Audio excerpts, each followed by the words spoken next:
Hello, this is Joshua for Frost Dragon Designs, and today I'd like to talk to you about my Living Barbarian design for Black Cat RPG Series 5, the Lichgate. Now let's get into the design. Like many of the designs in Series 5, this started as the Undead Barbarian, and then when I decided that I also wanted the living versions of them, I had to make some adaptations to make the living version of this Barbarian. A core problem that I started running into was when I would take the living cat head template and try and put it in some of these undead designs, they had just gotten really big. I think originally this was almost like a 3 or 3.5 inch pin, the original undead design. But obviously the head for the head template for the living cats is much smaller, so I really had to work with scaling things down, but it wasn't just a matter of literally scaling it down like kind of a 1-for-1 ratio.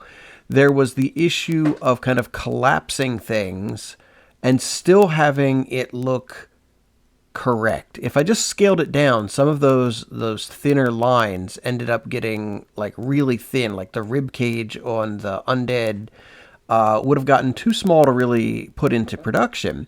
So I had to make some challenging choices regards to getting it to the correct size so that the living counterpart would make sense and that I didn't have to really mess with that template. Because one of the things that I really want to make sure happens with all of the Black Cat RPG pins is I want the heads to all be the same size. There are certain things that I just want to be consistent across all of the designs.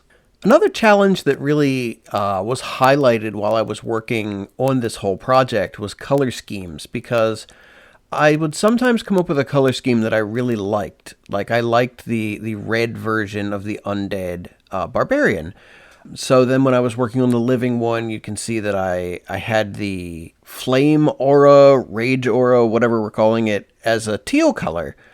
But I decided at the end that I really wanted the living one to be the red rage color with his flame aura because, you know, I was thinking, well, sure, he's the living one. His rage it's like normal, I don't know, pure rage. Whereas I wanted the undead one to kind of have a corrupted feel about it, which is why I went with a sickly green aura flame color. What I find really funny now, you know, several months removed from the project, doing the audio for these videos and re-looking at things, I really liked the teal and white combo for this one. If I ever have more of these made, I might do a color variation of it. Instead of having it done with the red flame aura, I might do it with the teal. I don't know, though. I mean, who knows? We'll have to sell through the ones we are currently having made first.